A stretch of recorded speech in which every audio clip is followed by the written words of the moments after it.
Puis après, il y a encore un changement de trap, etc. Ouais, le rap il est en perpétuelle évolution de toute Mhm. façon. Donc De après, toute façon. et c'est vrai que par exemple par rapport à G aussi c'était Jill Tismé, c'était Ah, j'ai G-Funk. oublié. Moi Ah là, j'ai j'ai oublié de bossé le sur prononcer. sur ses albums aussi, j'ai fait des feats, des refrains, des trucs sur les albums À de la G. pieuvre. Ouais.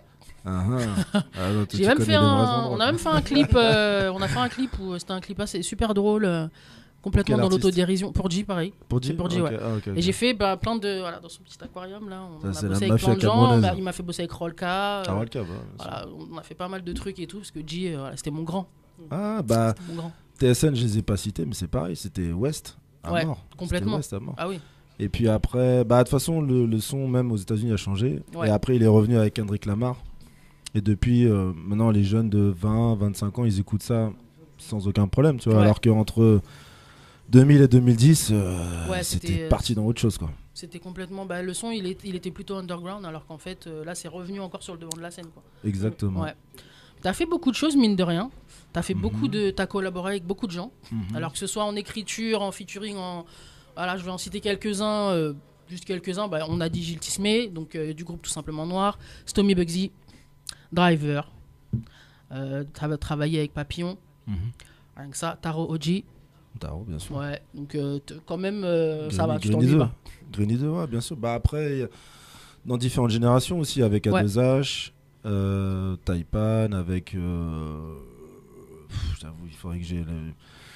Sous Studio de la Plage, j'ai sorti environ presque 35-40 disques, donc des fois, Ouais. j'ai plus exactement les trucs, mais ouais, il y a des fait albums beaucoup de collaboration, collabs, ouais. il y a des Sachant que c'est productions. pas que du rap, des fois c'est des collabs où t'as coécrit avec des gens, t'as Ouais, produit du des reggae gens, aussi. ouais, oui, Soupa John. t'as fait du reggae. Soupa Ouais, John. ouais.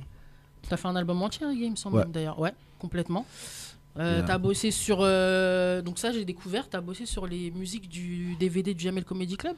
Ouais, j'avais fait les musiques quand. Ouais. Donc, ses premières moutures, hein, c'est Jamel Comedy Club de 2007. Ouais. Donc, celui où il y a Patson, Thomas, Fabrice, Blanche, Mhm. Comte de Bouderbala, Ouais, voilà. Amel Chabi, tout ça. C'est ça, ceux qui ont vraiment fait que le Jamel Comedy Club et ce qu'il Voilà. a, c'était les premiers, voilà, les premiers qui sont sortis. Ouais, puis c'était le lancement du stand-up. Parce Aussi, que maintenant, ouais. aujourd'hui, tout le monde fait du stand-up. Et même son mais concept, le concept de Jamel d'ailleurs, qui était assez inédit en France. Donc c'était vraiment les débuts où. Voilà, quand c'était. Je suis obligé Maintenant il y de a plein de citer. comédie clubs partout. Je mais, suis obligé de citer aussi, c'était Jamel et Kader Aoun. Oui, et Kader Aoun. De toute façon, c'est son acolyte de toujours. Kader Aoun, en général, Jamel, il travaille toujours avec lui sur tout ce qui est spectacle et tout ça. C'est ça. Et donc, ouais, j'avais fait toutes les musiques du DVD et tout ça. Ouais. Et t'as bossé aussi sur Casse Départ. Le Casse film. Départ, le film. Sur ouais, la chanson. Sur de la musique, quoi. Ouais, c'était quoi 7000 fruits Ouais. Avec. avec. Avec Je fais mes devoirs. Elle a bossé son interview. T'as vu. Ok. Et donc c'était le Casse Départ, c'était le film avec Thomas Nijol et Fabrice Eboué, donc un film hyper drôle. Qui a fait un peu de tollé aux Antilles d'ailleurs, malheureusement. Ouais, parce qu'après il y malheureusement... y a des gens qui ont pris le truc un peu au premier degré en fallait disant voilà, c'était. c'était. Mais tu trop... sais, il y a quelque chose quand même que les gens ne savent pas, c'est que ils ont été obligés de tourner à Cuba, parce que les autorités françaises, les Béquets, Martinique, ont refusé que le film soit tourné sur les terres françaises, forcément, coloniales, etc. Oui, ils ont pas assumé. Et donc voilà, et donc ils ont été obligés d'aller tourner à Cuba. Ça m'étonne pas, c'est tellement encore ancré là-bas que donc. Ouais, c'est ouf, hein. Et pourtant, bah oui, donc du coup t'as fait ce morceau-là parce que pour le film. Pour le film. En fait, Fabrice m'appelle. Ils avaient calé un Bob Marley, bien sûr ils pouvaient pas avoir les droits trop chers, machin. Il me dit ouais, il me faut un reggae là-dessus. Ouais. Mercredi soir, je l'avais fait, putain, on envoie. Et... c'était bon. Non, puis surtout, du coup, j'ai réécouté. Parce que je me dis, ah ouais, tu vois, comme quoi, t'as fait beaucoup de trucs. Hein. Et puis, j'ai aussi appris, en faisant mes petites recherches, que tu as créé un jeu de société qui s'appelle La Ride. Oui. Alors ça, par contre, j'étais étonné. Ok. Est-ce que tu peux expliquer un peu le concept de ce jeu? Parce que j'ai lu un peu ce que c'était.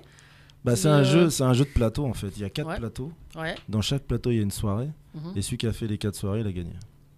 Ah ouais, donc c'est un jeu de plateau, il est en forme d'hexagone. Ouais. Donc tu peux changer à chaque nouvelle partie, tu changes la configuration du plateau. D'accord. Donc sur chaque plateau il y a une soirée, il y a la soirée à PAF, soirée à part, soirée coupe-gorge et soirée Tess. Et dans chaque soirée, il faut ramener un truc différent. Ouais. Donc tu le trouves où? Je suis très jeune. Non, ça y est, c'est épuisé, il y en a plus. J'en ai produit 1000 à l'époque, il est parti, j'ai pas refait après. Ah, c'est dommage. Peut-être à relancer. Ultra collector. Ouais, mais la preuve, ça a marché. Franchement, du coup, je pense que tu t'y attendais pas, c'est pour ça que t'as fait que 1000. Ouais, non. Je t'avoue, j'ai l'habitude de faire du CD, du vinyle, du merchandising et tout. Quand j'ai reçu les 1000 boîtes, j'ai fait waouh, putain, j'avais 3 palettes comme ça dans le camion. Ouais, tu t'es dit, il y en a trop. Un Polonais qui est arrivé, il a fait 48 heures de route sans dormir. Il dit, t'as pas un café? J'ai dit, ouais. Et j'ai déchargé les 1000 boîtes, j'ai fait, non, plus jamais. Prenait trop de volume, c'était un truc de ouf. Et pourtant, t'as tout.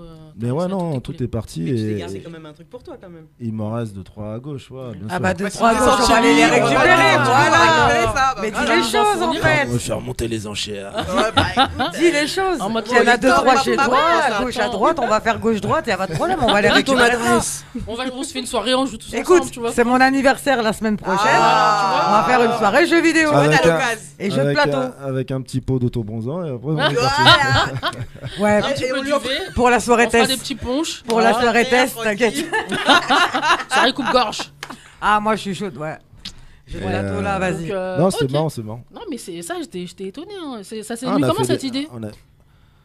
Parce que faut penser à faire un jeu de société, tu vois. Je sais pas. Mais surtout sur des soirées en fait. Non, en fait, c'était dans. Je suis habitué à faire du merchandising. Pour le coup, je fais, tu vois, feuille à rouler, briquet, enfin tout le truc.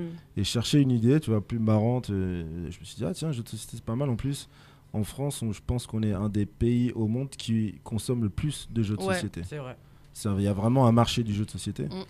Et donc, je me suis lancé là-dedans. J'ai checké un mec qui était pour le coup lui vraiment là-dedans parce que moi j'étais encore au Monopoly des années 80 tu vois, le jeu de loi tu vois il m'a dit mais non tu fais un truc comme ça en hexagone quartier j'ai fait ok c'est bien c'est bonne idée et puis après en fait tu vas d'hexagone en hexagone à chaque fois tu perds un jeton d'essence quand t'as plus d'essence tu vas à la station donc tu vas c'est un vrai truc tu vas à l'épicier il n'y a pas de pénurie d'essence en fait c'est bien tu navigues tu pas de GPL tu vas à l'épicier qu'on appelle le druide tu récupères des cartes carte alcool, carte zeb, carte machin, etc. Tu peux mettre un videur sur la soirée. Si tu veux empêcher qu'un gars fasse la soirée, tu peux défourailler avec la grand-mère.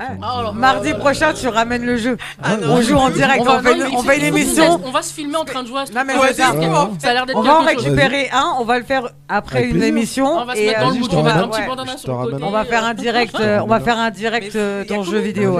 Il y a combien de temps que t'as sorti ça? C'était 2012. 2012. Non, 2012. Truc de fou là. C'était marrant. Mais ouais, du coup, non, mais c'est ouf. C'est ouf comme. Vas-y, j'en ramènerai avec plaisir. Ouais, franchement, comme ça, on se fait un petit jeu de société comme ça là. Ah ouais, grave, ça me donne trop envie de jouer.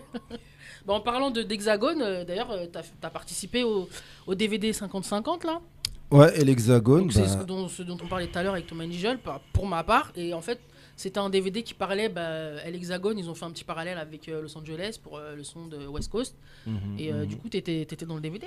Ouais, c'est le DVD qu'on a produit avec G à l'époque de 50-50. Et ça a plutôt bien marché, ça aussi. Ouais, franchement bien. On voyait tous les acteurs à l'époque exactement, du mouvement de la scène française. Et puis, putain, c'est sorti en 2008, je sais plus, je me rappelle plus. Un truc comme ça, à peu près. Voilà, et après j'ai fait en 2009, j'ai fait une compilation chez Richard Segal, le mixeur de Dre. Ah oui, carrément. C'était chaud. C'était chaud. Avec un mois dans son studio avec tous les mecs, c'est des old school, c'est Corrupt, Lady of Rage, Sugar Free, tous ces mecs-là.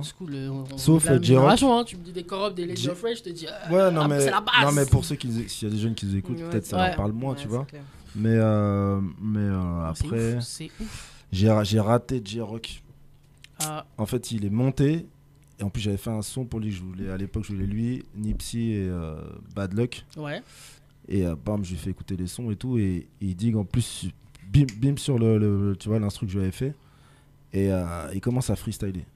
Et moi, au lieu de faire erreur de débutant, au lieu de faire oh yeah, amazing, ouais, super génial. Et puis je fais c'est pas trop mal, mais vas-y, viens, on repasse au studio et crée un peu plus. Trop freestyle, tu vois. Et il est parti, il a dit le petit français, putain. Ouais, grave. Donc, les Américains, j'ai loupé. Ça marche à l'ego, les Américains. J'ai loupé du rock. Mais bon, bref. En tout cas. Et du coup, justement, tu parlais de merchandising. Donc, tu as fait pas mal de trucs. Là, par exemple, le pull que tu portes, c'est Splifton. C'est ton petit surnom. Ouais, mais t'as des t-shirts aussi, j'ai vu. Ouais, t-shirt. Voilà, t'aurais pu mettre un t-shirt parce qu'il fait chaud là. T'as pas mis de t-shirt? Ouais, je savais pas qu'ils faisaient si chaud. Non, mais c'est dans le studio. Pour qu'on les porte. Ouais, aussi. T'aurais dû nous emmener. Avec le jeu. Voilà. En plus, moi je fais des shootings photos, je te ferai des belles photos avec tes petits t-shirts. Yes, on fera un 2. Non, mais dehors il fait frais, c'est pour ça que j'ai mis un. Non, dans les studios en général il fait chaud en plus avec les lumières, les trucs et tout. Donc en fait, tu vas être obligé de revenir et pour le jeu et pour moi, pour mon anniv, pour que. Et la glace après. Et pour ramener des t-shirts. Et pour les feuilles à rouler. Ah si. Je sais pas. Hein. Là, tu peux offrir. Oui, ça sert toujours. Tu connais des gens qui. Ah, par contre, moi je veux bien des briquets, parce que ça, c'est le briquet. Oui, ça, c'est. Les fumeurs, t'es toujours en galère. Ça. Elle, c'est une voleuse de briquets, j'ai pu voir pendant les vacances. Bon, ça va, c'était pas moi je fume pas, mais. Non, j'ai volé 2-3 briquets à des Américains sur un bateau de MSC Croisière. Je sais pas, je les connais pas, je les reverrai jamais de ma vie. Ou peut-être que si, hein, tu sais pas. Hein. Faut faire attention. Non, le merchandising, c'est. Ouais, tu fais quand même beaucoup de trucs. Donc là, Splifton, c'est ton surnom. C'est ma marque. Ouais. Ça fait longtemps que c'est ta marque?